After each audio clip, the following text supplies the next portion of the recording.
Welcome to The Blast Zone, the podcast where we dig up the bombs that shook Hollywood and try to find out why they went up in flames. This week, cancel the Millennium, because this movie sucks. This is Wild Wild West.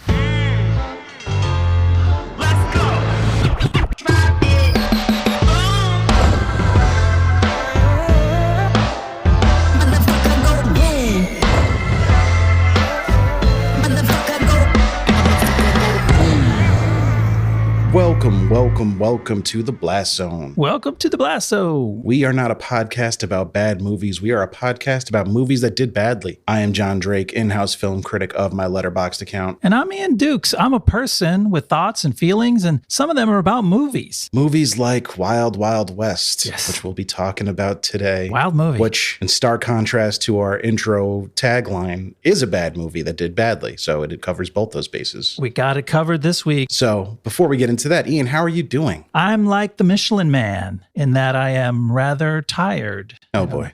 And I like gourmet food. I don't know. I had to say something. I've been real tired this week, but I feel like I'm coming out of a funk, getting more energy. Weather's cool. I've got some warm tea in my sippy cup. And so, yeah, I'm jazzed to talk to you tonight. You said the weather's cool. It was 68 degrees in New England today, which is not seasonal. It is supposed to be in the low 30s, maybe snowing. Some years we already have snow on the ground this time of year. Oh, okay. And it is damn near 70 degrees today. So I don't know what the fuck's going on. Well, see, that's the weather we had, and I was calling that cool because that's LA cool. Right. That's cool for you. And that's pretty cool. That's cool for you. I'm a little jealous, but I'm not complaining. But then there's snow in the forecast for next week. So who knows what the fuck's going on. It's very confusing. And I feel like I've had a cold for 4 months now, mostly because the weather's so inconsistent. Ugh. Wreaks havoc on your immune system. But you've all heard me complain about my colds plenty of times. Let's not relitigate my immune system. Let's talk movies. Before we get into this week's movie, though, you know what we always have to do. Got to talk about something we watched that we thought was interesting or cool that maybe would be fun for our listeners to hear about. So, Ian, what do you got for me? What did you watch? You know how I love to bring thematic items to the show and tell. You do. And so I went to the Old West and I dug up Deadwood, which is an all-time favorite of mine, but I realized I haven't watched it in 15 years. That show ran from 04 to 06, which is a long time ago. And I hadn't turned it on probably since the end of season 3. And man, it's so good. It is crackling good. I don't use that expression ever, except it came into my mind when I was watching this show. There's all this stuff that seems to be the topic of the show: sex, murder, crooked dealing. And in reality, that's the sideshow. It's a character show. It's such strong character drama. Man, they throw you in this world with these characters, and so fast you know who everybody is and what's peculiar about each one of them. And then you get so worked up because you see these two characters and you're like, oh my God, this guy is so much this way and this guy is such a that guy, and they're about to have to meet and deal with each other. And just the anticipation of the fireworks. It's just crazy how many characters they set up so fast that you get excited to see interact. It's a terrific show. Yes, I'm also a big Deadwood fan. A lot of my favorite performers were on that show. Just great writing. Now, you said you hadn't watched it since the end of season 3, but I assume you watched the movie when it came out, right? I did not. What? I was in like a cool zone of Deadwood, and I wasn't like ready to appreciate it. So I'm like, I'm going to have to just park that and come back to it. So now I think I'm building up to it here. The movie is very good, very well regarded. Okay. I was actually just reading an article that the AV Club did, which was about TV shows that chose to wrap up years later with movies. And they talked about El Camino, which was the Breaking Bad movie, about Jesse Pinkman, and they talked about the Deadwood movie. And they talked about The Many Saints of Newark, which was an attempt at that closure and failed in that regard. Kind of a dud by most accounts. Yeah, I was not a fan. I think I called it Sopranos Muppet Babies. But the Deadwood movie is held in high regard, and I'm excited for you to check it out because I think you're going to dig it. That's fun. I have a little treat that I've been saving. So I have a treat, but it's not one that I've been saving. It's brand new. It's a brand new show I checked out. As of this recording, there's only one episode out there. It's called Yellow Jackets. It's on Showtime. It is about a girls' high school soccer team that is going for some national tournament and ends up crash landing in the Ontario wilderness. And based on the small glimpses that we get of them living in that wilderness for 19 months, I think it was, things go very wrong. And then we'd catch up with some of the characters as adults and see how they're living with the secrets that they bear every day. And it seems like it's going to be a real dark, fucked up kind of mishmash between Lost and Lord of the Flies, maybe, but darker than Lost by any measure because it's on a premium network and can show a lot more of the brutality involved. Yeah, I love the cast. Christina Ricci, one of our favorites. Sure. Big role in there. Juliette Lewis. It's a very interesting cast, and I'm on board for this now. Did you have a chance to check this out? I know I texted you about it to recommend it. I only got to see the first 10 minutes of the episode, so I have a little sense of the flavor, and there's quite a juxtaposition between the contemporary lives of these women and the little snapshots of that time in the forest, which seems just utterly brutal. And so I'm excited to go back for more. Yeah, it seems like a fun new show. There's a lot of buzz around it. It's getting great reviews across the board. So hopefully it's a hit and we get the full story that they're hoping to tell. I don't know if this is a multi-season thing or it's going to be a one and done, but either way, I'm excited to see. It's interesting how much premium cable has ridden this current wave of dark, gritty, conceptual things. And we started to think that some of that was burning out and that people were getting tired of that and that the new style would be Ted Lasso. But I'm still down for it when you get a cool idea like this and it seems to be executed well. I'm still excited for it. That's the key. As long as it's executed well, I'm on board. You know, I love my Ted Lasso shows and my escapist, wholesome pop culture. But at the same time, there's nothing better than just really dark, gritty, well-told story. So if they deliver on the promise of the first episode, I'm excited. And if there's a dark, gritty general with a disfigured ear, I mean, even better. Like that would really put it over the top. That would ruin it. Wild, Wild West. Yeah. I guess I was waxing poetic about Yellow Jackets because I really don't want to talk about this fucking movie. Actually, I'm excited to record this episode so I could put this movie behind me and never think about it again. But no, this movie, what did you know about it? Did you see it when it first came out or did you just watch it for the first time for the podcast? I had a strange experience. I'll tell you, coming to this for the pod, I thought that I had seen this movie and it was in this box in my mind of, okay, funny popcorn action movie and just agreeable in some form. And then I found out just fucking A, my memory cannot be trusted. Either I got a false memory implanted through some means of suggestion. I may have liked the music video and thought I had seen the movie and put it in the okay box because of Will Smith's music video. Or I was just a horrible person in 1999 and I don't recognize that guy that I was that loved Wild Wild West. So I fucking hope it's not that one. Or I could just be losing my mind, which is actually pretty high likelihood. So it was really weird because I thought I was going in to see a movie that would be agreeable and you started dropping hints to me like, this thing is kind of a stinker. And then I put it on. I'm like, holy I think I shit. used stronger language than that. But yeah, you're in the ballpark of what I had to say about it when I was like 20 minutes in. No, I was shocked by how bad this movie was. It's been a while since we've had a movie that we can just unanimously dunk on for an hour and 10 minutes. But I remember when this movie came out, I was like 11 or 12 years old and it had a bad enough reputation even among people of my age group that I was like, I don't need to see that. Wow. And coming from me, who was like a big Will Smith fan at the time, I'd enjoyed The Fresh Prince of Bel-Air. I'd liked pretty much every movie he'd made up until that point that I'd seen because we'll go over it. His career was a rocket straight to the moon at this point. He was the biggest movie star in the world, probably. This movie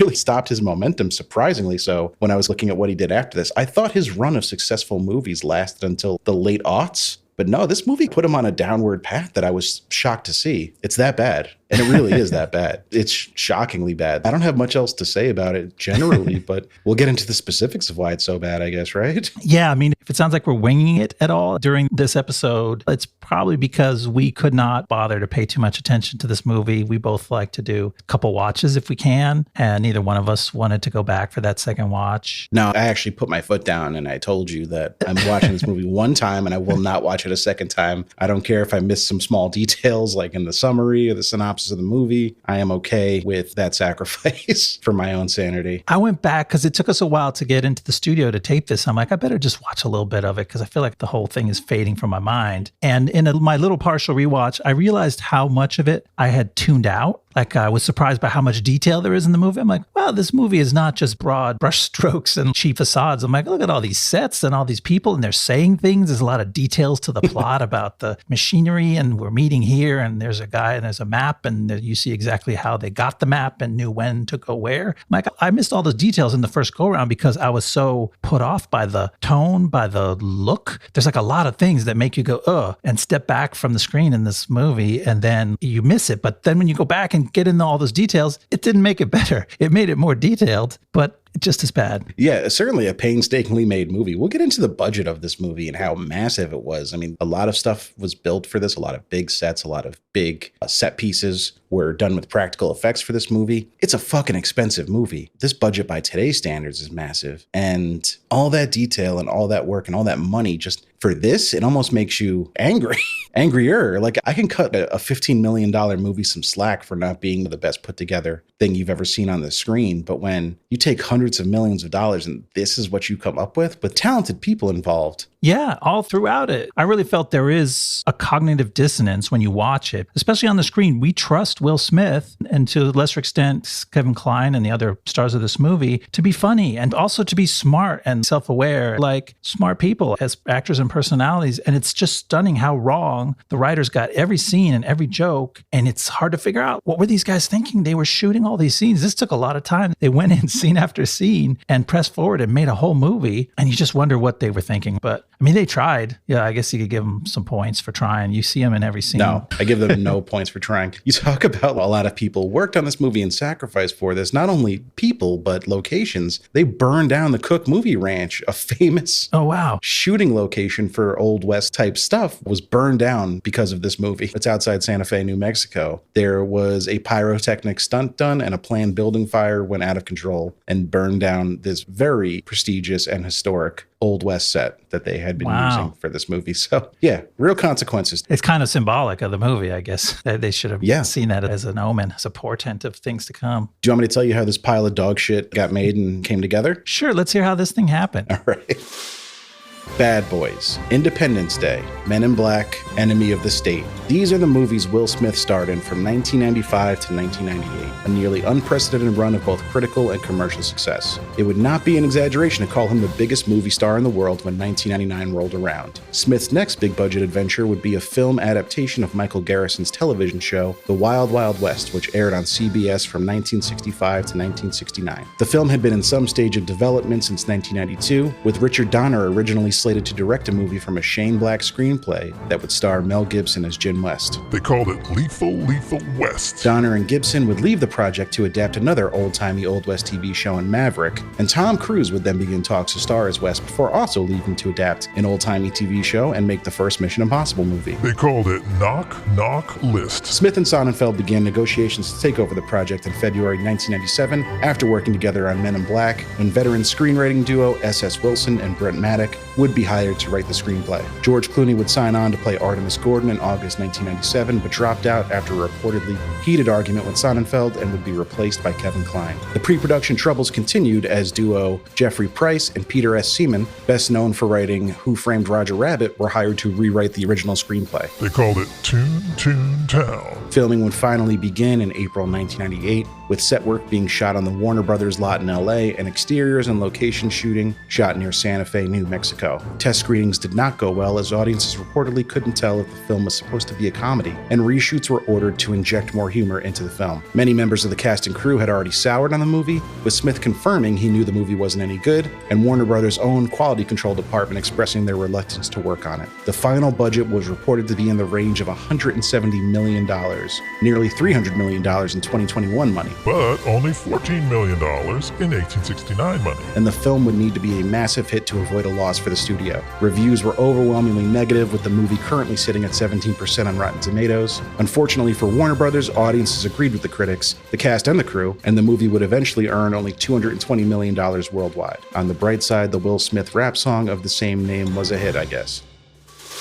Wild Wild West. I'm not going to try to sing it. Wild West. Jim West. Desperado. That's all. I remember the opening lines to that song. I did not listen to it for this podcast, but the song was fine. The song was fine. I don't hate the song. For the sake of the podcast, I went on YouTube and I found him doing the live version of it at some music awards show. And man, they put a lot of effort into it. I didn't remember that Will Smith did choreography back in those days, live on stage. And the dance moves were kind of goofy. You don't remember the Getting Jiggy With It dance? It was like one of these things. Well, I could picture that. I'm doing the Getting Jiggy With It right now. I see that. You are getting jiggy. And I'm with it, but it was very much like pop choreography. And then there's a lot of guests on that track too. Cisco, I know. Cisco sings the Stevie Wonder part from the song they lifted it from. And Kool Moe Dee. Because Cisco is a viable replacement for Stevie Wonder. I'm sure Stevie Wonder would agree. Yeah, I mean, just as good. It's a one-to-one transfer. The heir apparent. And then Drew Hill. Is Drew Hill a person or a group? Is that two people? No, Drew Hill is Cisco's group. Okay. So they're mentioned as also featuring on this. You said Kool Moe Dee got on this? And Kool Moe Dee. Yeah, they were reaching back for some old school street cred. Wow. Now you're going to tell me DMX was on the track too, or Jadakiss, the grimiest rappers you can imagine. It was weird. That's fun to watch. I actually recommend watching that for just a weird 1999 time capsule and to see Will Smith doing his thing. Well, he's a great performer, which is why this movie is so perplexing to me, because there's nothing about it that's good. Not his performance. Like, you could usually count on him to at least be fun in a bad movie, but no. Yeah, you feel bad because, at least I did. You may have lost all sympathy for this movie, but I felt bad. I saw him working, trying to turn on his charm. He's got his signature moves. He tries them all out in this. He's doing all his moves that you know he can pull off and make really funny because you've seen him do it over and over. And the jokes are so bad and the premises are so offensive going in that he just can't even, he has no chance of ever saving any of them. Yeah, you crystallized my main issue with this movie is, and we ask this question a lot on this podcast, which is, who is this movie for? But I've never felt it so thoroughly as I do with this movie, because it's a very like childish concept, and a lot of the set design seems to be aimed at kids. But there's a lot of jokes about racism and slavery, and like gay panic is 80% of the jokes in this movie, and the rest are about racism. Yeah. So who is this movie for? Kids aren't going to appreciate that humor or even get it half the time, because a lot of it's tied to post-Civil War America and specific things that went on back then. Yeah, they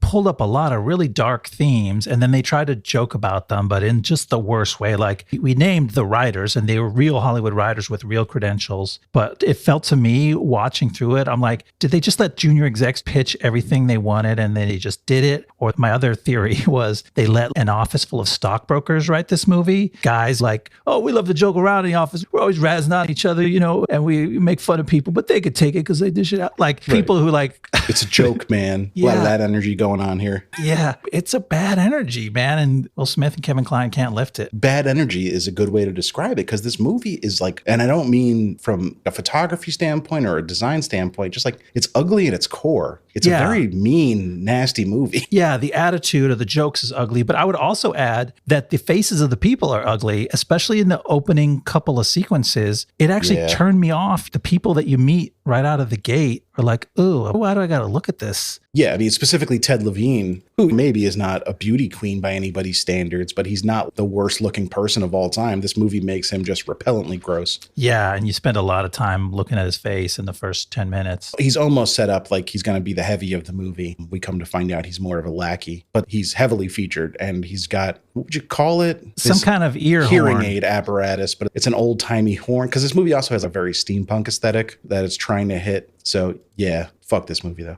But yeah, Ted Levine, pretty much terribly served by this movie. I'm shocked he was able to get roles after this. And he's a great actor. Both of the bad guys, starting with Ted Levine and then escalating to Kenneth Branagh. We'll get into the details of them as we get into the plot. But the tone for this movie, as you said, is all over the place. And these guys are also unable to strike any kind of tone that makes sense and is palatable. And so they end up both being too evil and just sort of grotesquely unlikable. And it just makes it hard to like the movie, because the movie is tongue-in-cheek in a lot of ways, but yet the villains are so off-putting that it makes it not fun. They feel transported from like a rated R movie or something. Yeah. But also, what the fuck is the name Arliss Lovelace? What kind of rural juror bullshit is this? You fucking kidding me? I was going to say rural juror. Arliss Lovelace is the same. Arliss Lovelace. You can't fucking say it. Same naming book. Or what was the sequel to Rural Juror? Urban Fervor. That's right. That was the Kevin Grisham. All right, Ian, why don't you tell us what the fuck happens in this pile of dog shit? All right. So the year is 1869. Army Captain Jim West, played by Will Smith, and U.S. Marshal Artemus Gordon, played by Kevin Kline, meet while they're both pursuing former Confederate Army General Bloodbath McGrath. The two don't get along because West likes to solve problems with his guns, while Gordon prefers using clever disguises and inventing fantastical gadgets. After General McGrath gets away, West and Gordon meet again at the White House, where President Ulysses S. Grant tells them they must work together to solve a case, and reveals that McGrath is part of a conspiracy to develop a superweapon and force the surrender of the United States government. Grant gives them a fancy train called the Wanderer to get around in on their new mission. Yeah, fuck you. I have to say, covering this movie gives me a lot of respect for the podcasts that only cover bad movies. Because this is exhausting, right? You would be in a bad mood all the time if that's all you got to do. Yeah. This early section of the movie is, it's bad. We open, if I'm not mistaken, with Jim West making out with a lady. Yeah. Well, there's a cold open before the cold open of the head chopping off, but we don't have to talk about that because that's just... And the long, like, Gunsmoke-ish intro. Right. With not even the original Wild Wild West theme. They didn't want to do that. They wrote a brand new song for it. Yeah. But music is not bad. The composer is Elmer Bernstein, I think. I'll just bleep that out if I got it wrong. What do you know? He wasn't wrong. But a very accomplished composer. It has that nice Western feel. Like, there's a lot of the trappings of fun, throwback to 60s TV Westerns. Like, it could have been fun, but no. I did want to note that in this scene where West is making out with his lady friend, they're both moaning, like, a lot. There's just moaning happening while they're kissing, and they're not doing anything else. It just seems like too much moaning for just kissing. It was off-putting, to say the least. This is where we right away bump up against the PG-13. They're in this, it's not a hot tub, it's a water tower. He's somehow hiding out in it, and he's turned it into a sex spa with Garcelle Beauvais, who looks very beautiful in this. She's clearly nude because you can almost see her through the clear water. They're making out, making a lot of noise, and then he gets dumped out, and there's a couple shots that give you glimpses of Will Smith's package or a stuntman's junk. Just real quick flashes there. And again, you're like, who's this movie for, and what the fuck is going on? Yeah, and the thugs that he ends up in a shootout with remark upon his package a few times. I think there's a few jokes regarding One of them's it. distracted, looking down at it, and gives him a chance to punch him in the face. Yeah, so that's how we start, just to give you an idea of what kind of foot we get off on in this movie. It's this long opening sequence that introduces you to, obviously it's got to get you both main characters and get you into the action. And it's loud and it's noisy and just a lot of shit is going off in your face. It's off-putting in its tone and pace and density to me. I was like, oh man, I just got to get through the scene. Like, they get to this saloon where a big showdown's going to happen. And I was just like, oh man, get it over with. Just fight, do whatever you have to do to get out of this place because I don't like being here. You're watching the clock already, and we're 15 minutes into the movie. But we also have to talk about Kevin Kline, because when we meet him, he is, of course, dressed as a woman because the movie thinks that is the height of comedy. It's a well it comes back to frequently. Oh, over and over. There's a few things this movie thinks are hilarious. Let me list them for you. Racism and slavery. Men dressed as women and gay panic. That's pretty much every joke in this movie can be, and like body horror to a lesser degree. Yeah. And mocking disability. Yes, that's another one. Okay. So five jokes in this movie that just are repeated over and over again. And I would say none of them are worth half a fuck. No, like, obviously you have to make a nod to it. You're casting a black actor in the immediate post-Civil War South, and you can't pretend that's not there. You have to confront it. But man, I don't know, you have to do it more skillfully than these guys did. They just made a mess of it. Well, a script written by 5 white guys, a comedy script written by 5 white guys is not equipped to deal with post-Civil War racial politics, no matter how good their intentions may have been. And I'm not even willing to give them that much. But anyway, let's get on with the fucking story. So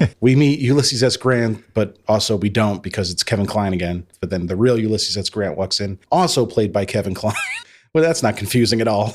I mean, they do this whole first scene to establish that Kevin Kline thinks he's a master of disguise, and yet it's very transparent that his disguises aren't as good as he thinks they are. And then they do another scene where they're like, cast him as the guy he's playing to prove that he actually is a master of disguise. His Ulysses S. Grant getup is fucking perfect. Except the ring is the tell. Oh yeah, he's wearing this Harvard ring, which almost gets his head blown off, which was also just off-putting. Your hero, Will Smith, putting a gun to the face of the president or whoever is in disguise as the president, and just in a really threatening, not in a comedy way. That was an uncomfortable moment. And that was supposed to teach us the difference between these characters. One of them loves disguises and the other one solves every problem with a gun to the face. But I don't know. It didn't endear me to Jim West at all. It made me think he was a fucking maniac. And then he goes on to call Gordon half a sissy because he was dressed as a woman, which is another. Yeah. Like, you're not making your character likable here. He's violent and a bigot so far. So. Yeah.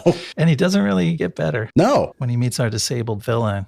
Arliss Lovelace, a.k.a. the rural juror himself. Let's see what he gets up to. You want me to tell you what goes on? I guess so. Something else happened. Let us have it. All right. So, I did want to say, the train, pretty cool. The Wanderer is a cool train. I would like to ride on that train. I mean, take away all the gadgets and stuff, but just like a train with a pool table, and that's pretty cool. Yes, there are cool things about the train. And one of them is Emmet Walsh, who is the conductor who makes every movie better that he shows up in.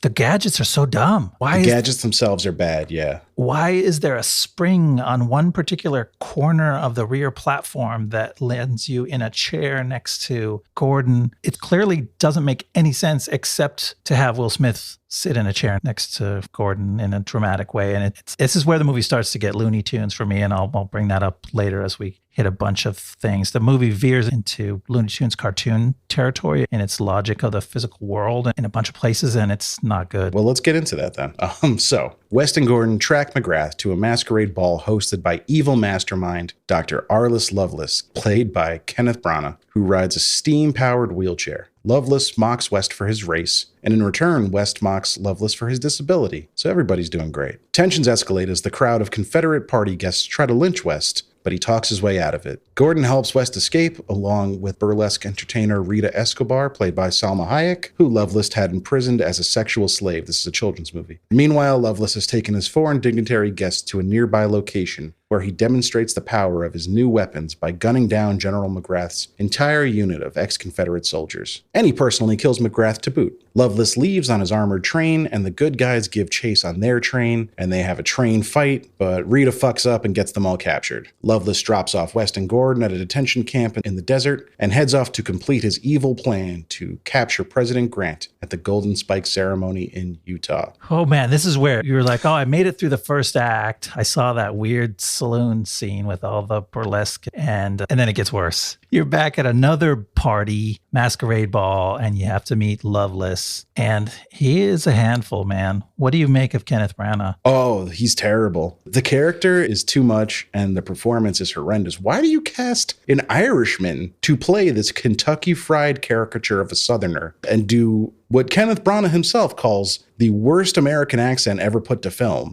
Oh, did he? Yeah. I actually didn't have that much problem with the accent because everything else was distracting me. Like, this character is just vile. And I have to give Branagh credit for it because he really plays him vile, even though he's partially intended to be comic relief because he's so over the top. And the accent is part of that, the whole foghorn leghorn style of talking. But I actually wasn't bothered by the accent, but I was really bothered by the character. He's too offensive.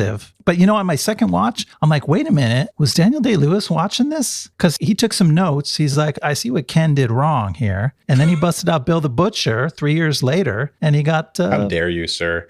He got Best Actor noms for it. And Branagh's like, what the fuck? How fucking dare you?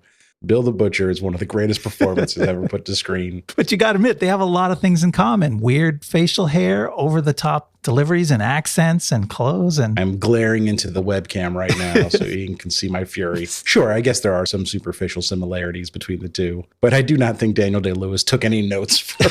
Do you think he saw this movie? I don't know. He's a weird guy. You think Daniel Day-Lewis watched Wild Wild West? He is a weird guy. I wonder if he's Does he watch any movies? He might not. He might not like movies. If he's playing a character that likes to watch movies, I bet he watches movies in character. That's right. So if he was playing an idiot who likes Wild Wild West, maybe he's seen it. But I can't think of any characters he played that would have enjoyed this movie. We'll keep his name out of our mouths for the rest of this episode. Episodes, as we call them here in the zone. So that's Lovelace. He is repellent. He's not a villain you enjoy watching. I think he goes too far and just becomes a villain that you really don't like to such a degree that he's not even fun to hate. Right. You know what I mean? Yeah. He doesn't have any of those characteristics. Like, if you want to talk about Bill the Butcher, he is a villain, but he's compelling and you understand his motivation and you enjoy watching him, even if you're rooting against him. With Lovelace, you just don't want him on your screen, at least in my experience. Yeah, totally. I did not want him on my screen. And it's weird, though. It's every little thing about it, but I got to give a lot of credit to Branagh. Like, yes, he had a disgusting facial hair. Yes, the steampunk wheelchair thing was off-putting, the way he was really severed quite high up on his waist. It's hard to imagine anyone could have survived what he survived in that period of medical history. I guess That's part of it, that he's supposed to be improbably wounded in the war, but he does a lot of improbable things, including building giant spiders, which the backstory of the giant spider is probably my favorite bit of trivia around this movie. Some of you probably have heard the story, but it's fun. We'll get into it when the time comes. But yeah, there's other ghoulish things about this movie. The severed head projector you called out is just a weird touch that the movie, like, if you had it and you move on, fine. It's a weird little flourish and it's a bit of inventive technology for this period of time, but then Smith just keeps drawing attention to it. It's tough for all kind of reasons. We should explain it. To figure out where McGrath was headed, Artemis Gordon requests the severed head of the man who was last killed by this flying buzzsaw machine. And then he rigs it up upside down in front of a projector, and he tells you about his theory how the retinas save the last image of a dying man. Anyway, he's got this dead man's head, and he's shining a light out of the eyes, and that's how they figure Which out. is bullshit, by the way, right? Which is not even I mean, it's totally fantasy. It's in the 50s. It's complete made-up nonsense. But you're like, okay, well, what is this character that Gordon can act with that kind of, what is it supposed to tell us about him? That he acts that way about a man's head. And not just that he does it, but that it's called out because Jim West won't shut up. There's a whole long scene and he just keeps saying that's a man's head. And he keeps saying it slower and more drawn out. And I just wanted him to stop saying that. But I got it because what the fuck's going on in the scene? I did not get the point besides just being a clever thing. But it's so disturbing what it tells you about the character. I don't think, the filmmakers examined it on that level to be like, oh, are we actually alienating the audience from our hero in this scene? And they were just like, cool little set piece. And it also struck me, or at least West's reaction to it, once I learned about the reshoots to make the movie more of a comedy, like his repeating that this is a man's head felt like something they put back into the movie to drive home the fun. Like, hey, this is a joke. This is supposed to be funny and not upsetting and not make you hate the hero of the movie. Yeah, it didn't work. But then again, nothing did. Yeah, let's talk about this this ball that they meet Loveless at, because they also meet Bai Ling playing a character. What is her name? Miss East. Miss East. Something East. I didn't catch her full name. And what's Will Smith's character's name? Something West. Do you see where I'm going here? Yeah. In case I didn't, they made sure that we all did. They say East meets West at least 4 times, I think. Yeah. She does it right away. And then they say it again in case you were chewing your popcorn loudly a second ago. Yeah. Very cool. And they make her say it so that it's not like him doing a tasteless joke, but it's just as tasteless out of her mouth. Also, Bai Ling didn't write the fucking script. So it's like, right. No, you can see the wheels turning. Someone else is behind this. Yeah, just the absolute laziest bullshit that passes for humor in this movie. Like we said, racism, one of the core tenets of their humor. Yeah, they couldn't get away without it. And then the bullshit that also passes for drama, because then she comes back to him later when he's spying and stealing info from the boss's office. And she starts making out with him. Like, okay, she's doing it to distract him because she's already onto the fact that he's working against her and her boss, Loveless. But still, that itself turned me off. It's like a cheap knockoff of a James Bond movie where your hero instantly beds all the good-looking women. But it cut to that so quickly without any, I don't know. It's like everything else. It didn't work. And it just turned you off. And because we find out through Rita that Loveless keeps women as sex slaves, we also know Miss East's predicament is probably not the best. So at that point in time, you're like, she's clearly not doing this of her own free will, which gives another like gross layer. Yeah, if you even think about that, which I guess I couldn't. I was distracted by the close-up of her entire ass. Yeah, what the fuck is this movie doing?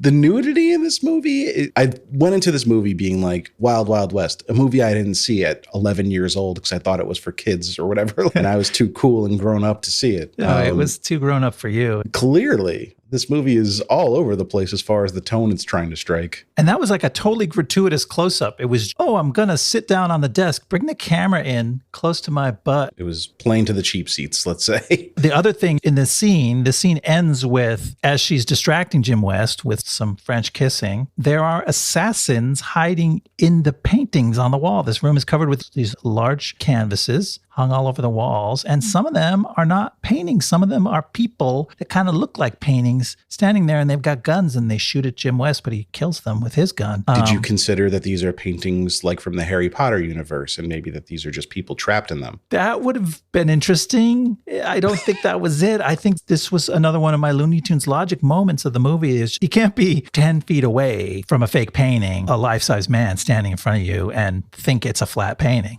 In my world. No, the 3-dimensional, like if it was like a suit of armor or something, maybe I could see it because at least that's 3-dimensional and you can understand because you see all those street performers that pretend to be statues or whatever and then come alive at the last minute. Yeah, if it was a statue. That would have worked. If it was a Times Square statue guy, that would have worked for me logically. Or if the room had not been really brightly lit, if the paintings had been far away on the far wall, but they're like all around him. It's perfectly bright in this place. And yet there's 3 or 4 of them. Yeah. And obviously they did not fool him. He knew exactly where they were because he whips out his gun and shoots all of them in 1 second. Is it possible we are trying to apply too much logic to a movie where somebody uses a severed head as a means to project a man's last dying images. Yeah, we clearly are. But it's hard to throw that away. So this scene wraps up, and then we move on to the next terrible scene, which is the slur fight between Loveless and West. Slur fights are fun. You know how those Hollywood studio execs are always calling down to the director, hey, you need to punch up this movie, put in a slur fight. Audiences love them. So yeah, West makes several jokes at Loveless's expense because he is in a wheelchair. And Loveless makes several jokes at West's expense because he's black. Yeah. And this is comedy. Yeah, they're trying to set each other off or show without saying it that they hate each other. It's tasteless. It's uncomfortable. It's not funny. At least the tastelessness doesn't continue when Jim West plays the bongos on a woman's breasts because he thinks it's Gordon, and then he is almost lynched. Yeah.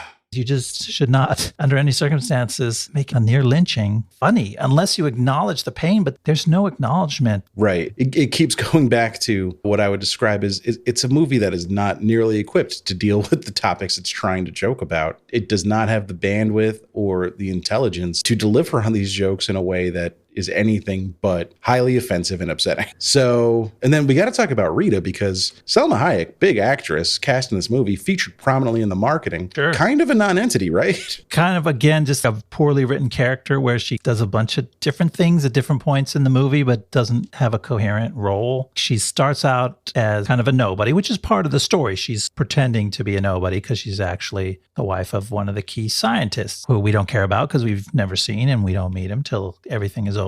But she's going to turn out to be the plucky hero. But then she's also a bumbling fool. Like for no good reason, she knocks them out with their own sleeping gas when they were trying to avoid getting captured. And the movie abandons her for long stretches, I feel like, too, once it introduces her. She's just off screen for a long time, which is if she's supposed to be the third lead, you're really doing her a disservice. And Salma Hayek, great actress, great comedic actress too. Yeah. But just not used nearly as well as she could have been here. Yeah. And this takes us back. She's the one who's in the most obvious jeopardy and one of the least funny aspects that they play off of. If you think about it all, they move past it pretty quickly. But when we meet her, she's singing in the saloon. And then later, the other henchwomen of Loveless are trying to lock her up in the bedroom. And they're like, get into the device or we'll throw you in the dungeon. And it is fucking stark, man. There are these shackles. It's like a sex swing on top of a bed with a gap where you could roll a wheelchair into. And they're trying to lock her into a thing. Like they are about to do the most egregious bodily harm to this woman. And it's treated like, whoa, that was crazy. I'm glad I got out of there. It's awful. The stakes involved are so high and it's just not treated with any gravity at all. No, it really brings you down. Like I watched that scene a second time and just because that was the stretch that I was watching, I was like, man, this is fucking dark if you think about what they were trying to do to her. It's making me sad and mad right now just thinking about it. It's fucking gross. That's why this movie engenders no goodwill from me. Like this is neck and neck with That's My Boy for the least favorite movie we've ever had to cover on the podcast. Yeah. And a guest didn't even pick this one, so I don't know what the fuck is my excuse because I picked it. I did the spreadsheet. Did you have any idea going into this? I guess no. Not. I thought it was just going to be like a bad, like a generic bad. I thought it was going to be like R.I.P.D. or something. Yeah, you know? Like just dumb action, but just comedy. a dumb bad movie. But King Richard's coming out with a Will Smith movie. Look at this bullshit now that I'm fucking got to talk about. All right, you want to tell us how this movie ends? Here we go. So West and Gordon dodge some flying buzzsaws and escape from Loveless's prison camp. Then they trudge through the desert until they find Loveless's secret fortress hideaway. Loveless comes out in an 80-foot-tall mechanical spider, and they chase after him, but he successfully kidnaps President Grant and Gordon and brings them back to his lair. As Loveless tries to get Grant to sign over ownership of the United States. Like a deed to a house? I'm sorry. Yeah, you got to sign it over, buddy, or I'll kill you. I don't know. As he's trying to complete the deal, West shows up, dressed in drag, and attempts to seduce Loveless in front of a crowd of foreign dignitaries, and he almost succeeds. But Loveless once again escapes in his giant spider with the president. Gordon quickly invents a rocket-powered airplane, and he and West fly off to catch Loveless. After a climactic battle on board the giant spider, West finally kills Loveless by dumping him overboard and off of a high cliff. With the threat over, President Grant decides to invent the Secret Service, and he makes West and Gordon its first two agents. And the newly minted partners ride into the sunset together on the giant spider. The Secret Service did not defend the president until many years after its formation. That was not part of its original. Oh, okay. I just want to point that out. They were about like counterfeiting and stuff? Yeah, they weren't a presidential detail until much later. So let's talk about the magnet scene.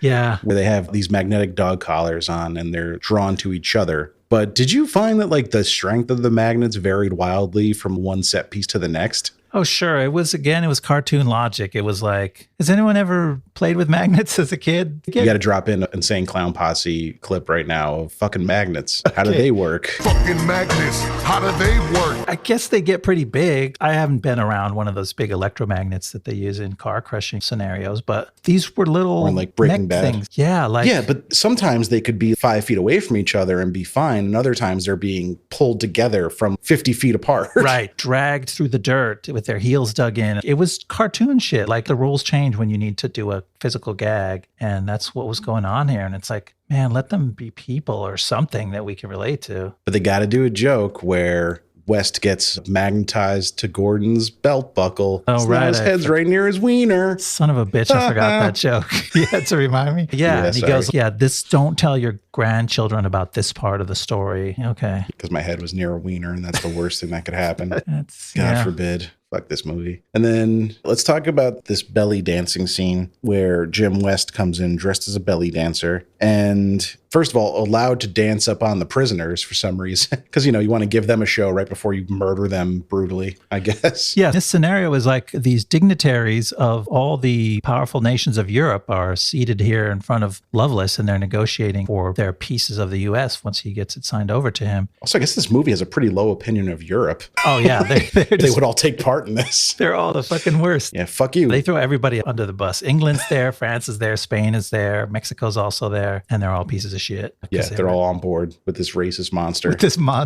But yeah, this is fucking Bugs Bunny, man. You can't walk into a meeting wearing a veil as an exotic belly dancer. That doesn't work in real life. That only works for Bugs Bunny. I believe when he's wearing the veil, he's Babs Bunny. Is that correct? Oh, okay, yeah. But Bugs was famous for dressing in drag and seducing Elmer Fudd and seducing whoever that bad guy was. And this is full on Bugs Bunny. Like vintage Bugs Bunny. But I mean, somehow it was better. Oh, was there anyone talented working on Looney Tunes? Just maybe. Could have been up to the level of Barry Sonnenfeld, maybe. But which is sad too, because Sonnenfeld did a bunch of good stuff that we like. Men in Black is great. We loved the... All that stuff looks worse in retrospect after seeing this movie, though. Like, I give other people so much more credit for those movies than Sonnenfeld himself after seeing this. Yeah, we're taking points away. To be honest, I'm taking points away from his overall score. Yeah, we found some cracks in his armor even in Addams Family where he made some weird choices. Yeah. And he just makes all bad ones in this. But yeah, the way they play this scene, did you think that Lovelace bought it? Was he actually being seduced? I did, because he's shocked when, for some reason, when West's bra sets on fire, he's like, it's a man. I was like, how do you know that just from his bra setting on fire? Like, you weren't seeing anything. So he seems genuinely surprised at that moment to find out that it's West and not an exotic dancer. Yeah, so I guess he had gone full Elmer Fudd and was ready to buy into the... Yeah, I mean, they make him stupid when they need to for the plot. He's not that formidable when the movie needs him to be dumb. But also, West is passing Gordon all these materials to help him escape as he's dancing up on him. And he has the worst sleight of hand I've ever seen. He is taking his sweet-ass time handing him this stuff. It's so obvious to anyone who's watching what's going on. Like, how does nobody pick up on this? Yeah, is this the kids part of the movie? Like, they did all the over-the-top adult stuff, and then they're like, let's just do a silly kids ending. That could have been fine if the movie was in that tone, but your brain's not there now because you've seen all this terrible stuff and heard all these terrible jokes. You're like, all right, this is an adult movie for an adult. Oh, wait, now like we're back to fucking Looney Tunes. And it's like pinball with your brain. It's tough. Our brains would be beat up by this point in the movie. Yeah. And then Gordon just invents the airplane willy-nilly. He's got fucking MacGyver, some paper clips, and I think a piece of chewing gum and a rocket, and he makes a little airplane. Yeah, it works pretty good. I mean, they do the obligatory, whoa, we're going off a cliff, it's not going to work. And of course, I don't know, are those scenes fun for anybody? Does anybody like, is it going to work? Are they going to crash? And West is like, what did you call the plane? The something, because Gordon has this thing where he creates these things that exist later, like the motorcycle, but he gives it a 10-word stupid descriptive name instead of calling it a motorcycle. He's like, well, what'd you call this? The blah, blah, blah, flying this and that. And he's like, no, I named it after me. I called it Air Gordon because fucking Michael Jordan rules. And we're like, yeah. He does actually say because fucking Michael Jordan rules. I thought that was a weird choice, but this was 99. Jordan, he was done at this point, but he had just finished his 6th title. So yeah, he hadn't come back with the Wizards yet, and that was still to come. But yeah, he was done. He was number 45 already. He was out of the 23 era. So it was already an old joke at the time they told it. And now it even more so. Just shit writing. And then Loveless, when we get to his henchmen, because most of his henchmen we've seen throughout the movie are these ladies. He's got like fembots almost fighting on his behalf. But he has these, I believe you called them Hills Have Eyes mutant henchmen. And that's pretty accurate. They've got that kind of look going on of the hill people in the Hills Have Eyes. Yeah, they all have weird disfigurements or mutations, or they get weirder and weirder as he fights each one. This was just added in. This was another thing that test audiences didn't like. Our heroes just beating the shit out of a bunch of women in the climax of the movie. So they were like, maybe we should film somewhere he beats up guys. Let's just give him some weird henchmen for the last big fight scene. It makes more sense. Like, right. Yeah, once you know that, because West gets dumped down to this sub-level of the spider that we had never seen before. And then there's a whole scene down there. And it's like, oh, I get it. They had to tack on a scene. They couldn't undo the stuff that happens on the top decks. They're like, just throw them down a hole and then we'll do a whole another fight scene with mutants in the basement. And maybe they didn't have that set anymore, so it couldn't be on the main level of the spider. So yeah, they just dropped them down into the spider basement. And that's where this happens. So it goes from a couple slightly freaky dudes to the big scary one, super tall. The top of his scalp is missing and it's all a steel dome. But West keeps throwing shit at the flesh parts, not the steel parts, like his face. And that doesn't hurt him either. He's totally invulnerable. And then he dies. He touches something and gets electrocuted, but I couldn't even see what it was. Could you see what that was? No, I have no idea what actually killed him. And I didn't care to go back and check. Yeah. But it felt like the movie just wanted to keep it ambiguous, which is what you want for the climax of your movie. Yeah. So he ends up killing Loveless in this part of the ship too. Loveless comes down to his level and they have a final boss fight and he knocks him out of his chair, but then the chair, I'm just remembering this now as I'm trying to recount it. I forgot that whole thing happened. He gets knocked out of his chair and then his chair turns into some personal spider legs. And so for a minute, he's spider powered and he's beating up West. And we have to wonder, is this movie going to end with the hero being killed by the villain? No, funny enough, he shoots out a hydraulic tube or something and the legs go limp and then he ends up pushing him out the door. But they end up dangling. Oh yeah, they dangle together long enough to revisit the slur fight. Yeah, there's some more racist jokes and disabled jokes going on in this part of the movie. But just a few more crude insults before we kill off the guy in a Hans Gruber style fall to his death. Let's talk about the spider, because one of the only things I love about the spider is that it exposed me to the Jon Peters spider story. Yes, tell us the story. So Kevin Smith told this story when he was doing a question and answer at some movie theater or college. I can't remember what it was. Clearly, I researched this thoroughly. It's perfect. But he said he was hired to write Superman Lives, which was going to be the Tim Burton Superman movie in the 90s. And Jon Peters was a producer on that movie. And Jon Peters had 3 rules for the Superman Lives script. Okay. He said, 1, I don't want to see him in the suit. 2, I don't want to see him fly. And 3, he's got to fight a giant spider in the 3rd act. And Kevin Smith was like, what? Like, why does he need to fight a giant spider? But Jon Peters would not budge. He said, giant spider fight or I'm not producing this movie. Fuck you. It's got to happen. Write a giant spider fight into the script. Don't care what you have to do. The movie eventually fell apart. Thank God, because Nick Cage was going to play Superman and he was going to have long hair. There's a whole documentary about the Superman Lives movie and how bad it would have been. Check it out. So Smith kind of forgets about it, whatever. And then he said he's in the movie theater watching Wild Wild West. Would you know it? In the 3rd act, there's a big fight with a giant mechanical spider. And who was one of the producers on Wild Wild West, I ask you, Ian? I couldn't possibly guess that it was Jon Peters. It's Jon Peters. My man has a fetish for giant mechanical spiders and demanded that they be in the movie. So he finally got his big spider and it was in this piece of garbage. Fitting combination, right? What if he had put that spider in a good movie and ruined a movie that would have been okay except for the giant spider? Like, yeah, no, it was best. Like, this is where it can do the least amount of collateral damage to the rest of the movie. So it worked out for the best. And it's replaceable. The bad guy could have had some other type of big war machine. Or he could have just had an airship or something. Yeah, it could have. Oh, I'm sorry. Gordon hadn't invented that yet. That's right.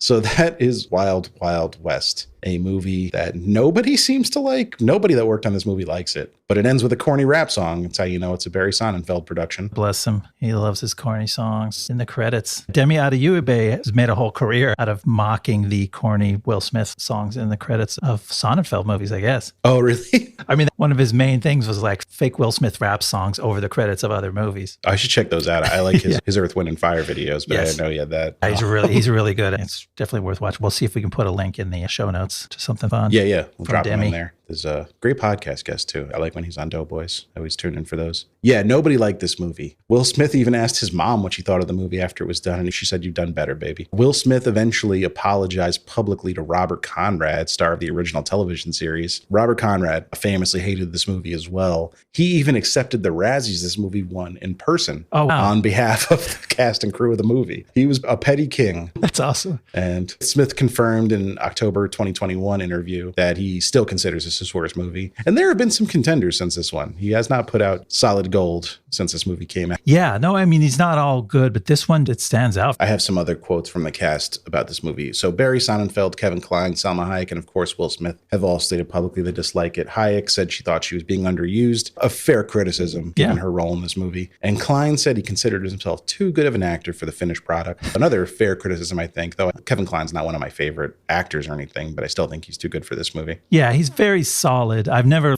found him especially likable or a guy that I want to see more of, but like he can act. He's great in The Birdcage. That's probably like his one role that really sticks out to me.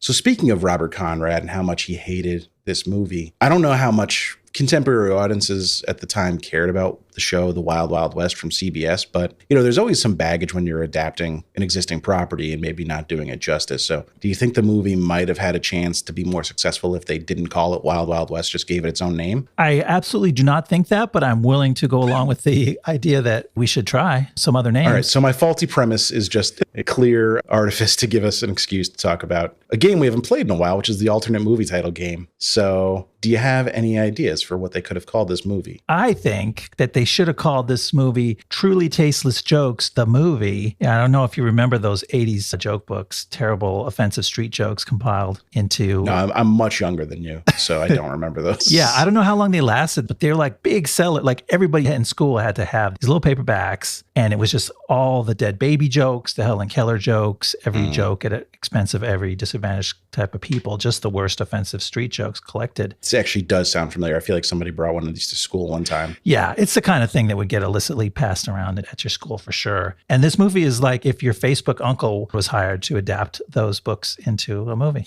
Fair. All right. So I went a little more straightforward. I just said vile, vile mess. Yeah. Because I think this movie is a vile mess of a movie and it rhymes with the original title. So there you go. There's not much more to it. No, it's straight at it. I went with another sort of insulting title. I thought they should have called it Men in Whack, because this movie was so whack. By the end, I was hoping that Artemis Gordon would invent a little flashy thing and erase my memory of the whole movie. Fair. Yeah, that would have been nice. I actually did a play on another Will Smith movie. Okay. Because he had recently starred in Enemy of the State when this movie came out. And I hate this movie a lot, so I would consider this movie my enemy. So I said Enemy of the Drake. Oh, nice. That's a personal one. It's very personal. I don't know if that would have worked for most audiences. They would have been confused by it. There's no one named Drake in this movie. No references to anyone named Drake, but you would have been hell makes sense to me.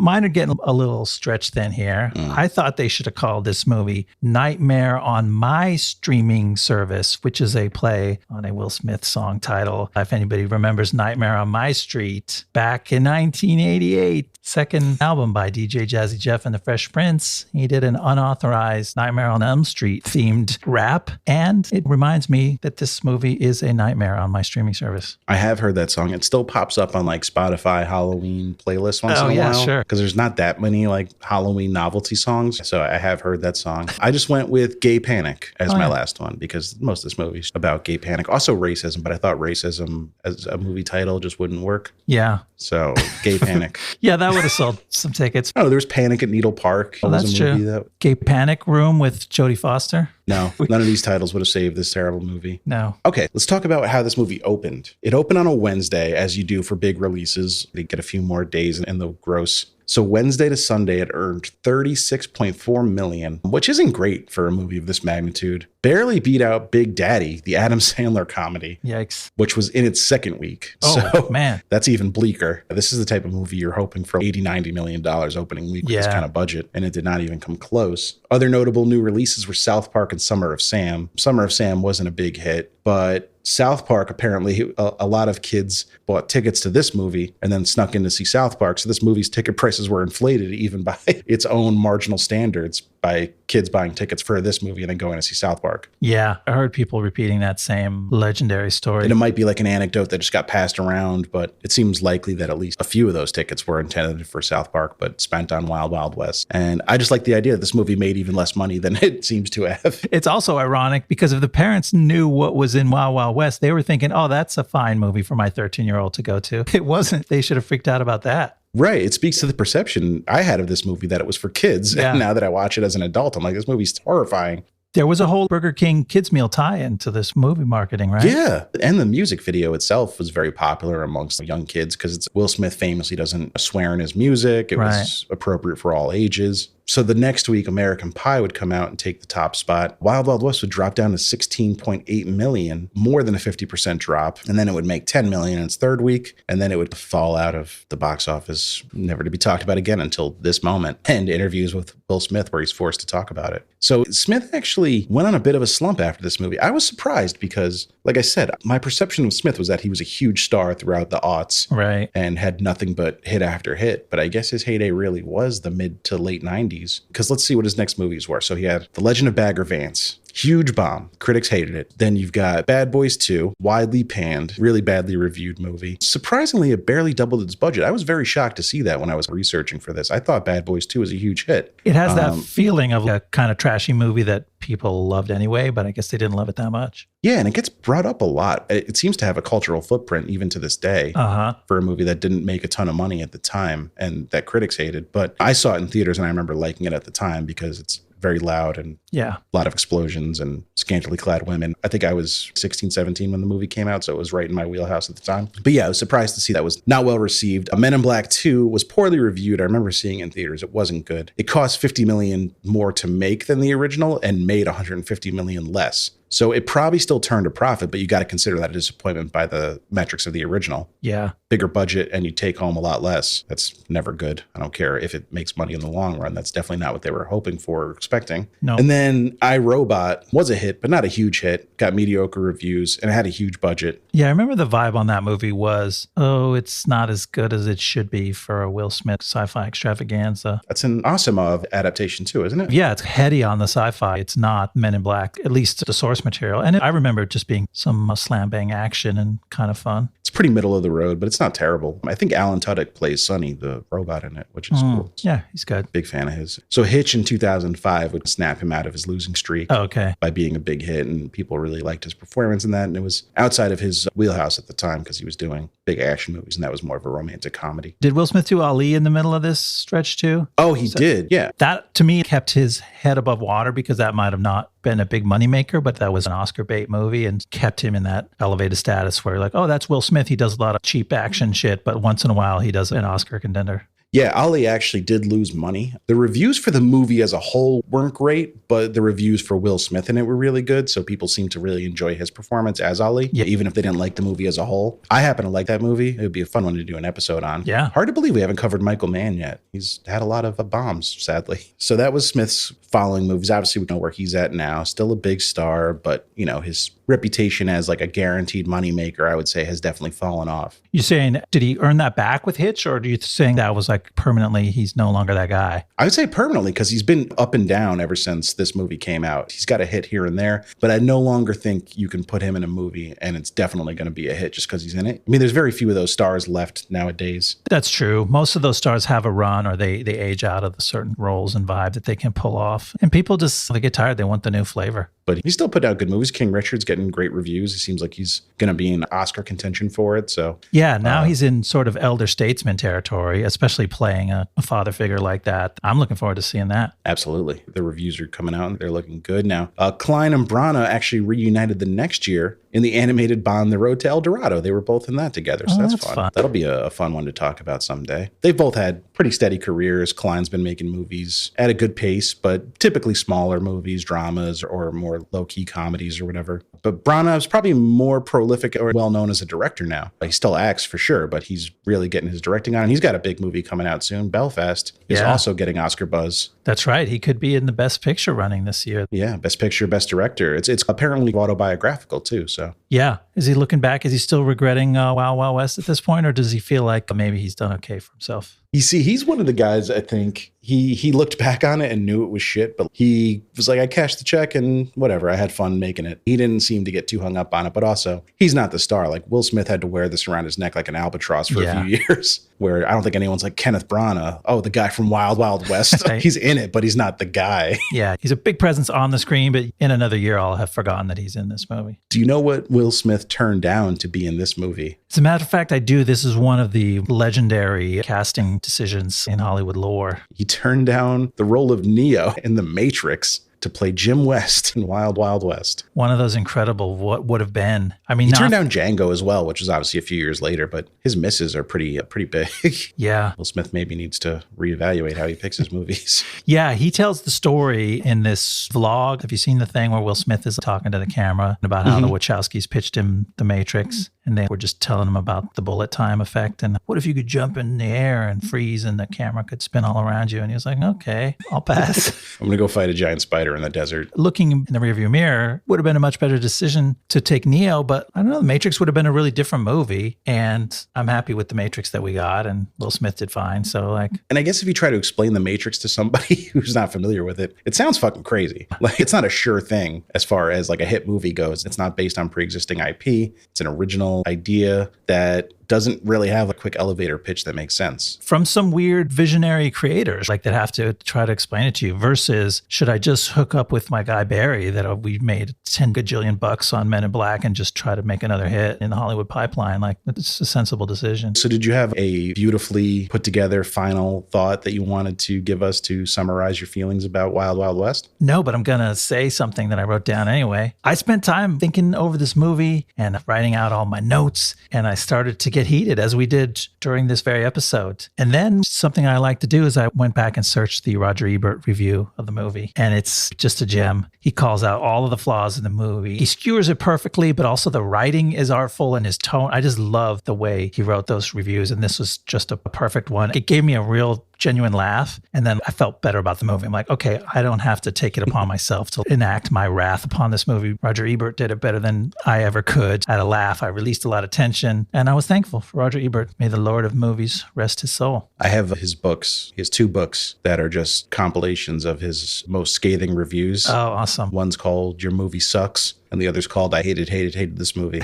And as great as his writing is when he loved a movie, there's just something about his negative reviews that are like comfort food for me. Even if I've never seen the movie, I'll just reread those reviews over and over again. Yeah, get him, Raj. But no, instead of writing a final thought, I decided to give you a list of things I'd rather watch than Wild Wild West. Oh, cool. What would you rather see? R.I.P.D. Okay. Dreamcatcher. Sure. I can go with that. Lady in the Water. Wow. Okay. Footage from my colonoscopy. What's getting serious? And the scene where Bambi's mother gets shot, but just repeated over and over again, ad nauseum. That's somehow less heavy and less of a downer than this movie. This children's adventure movie that was apparently supposed to be just a summertime blockbuster full of fun. Just fun, just James Bond in the old West, shooting up the bad guys, using some gadgets, meeting some pretty ladies. This one took it out of me, man. But we'll be back next week with a slightly better movie. We're going to be talking about Julie Taymor's Across the Universe, the Beatles musical drama, romantic. Let's not overpromise, but it will be fun to talk about that movie too, as it always is. Oh, I'll watch Across the Universe 5 fucking times before I watch this movie again. But yeah, so check that out. Just in time for Get Back, which is Peter Jackson's new big old documentary series about the Beatles. We love to try to be topical. Trying to be topical. Topics that are in the zeitgeist, as they say. All right. Well, thanks so much for listening. Please remember to follow us on Twitter at BlastZonePod. Rate, review, subscribe to the podcast on whichever platform you listen to podcasts on. Shoot us an email if you have a suggestion for a movie you want us to cover or a question we can answer for you. We're BlastZonePod@gmail.com. And thanks for listening. We'll see you next time in the Blast Zone. See you next time in the Blast Zone. The Blast Zone.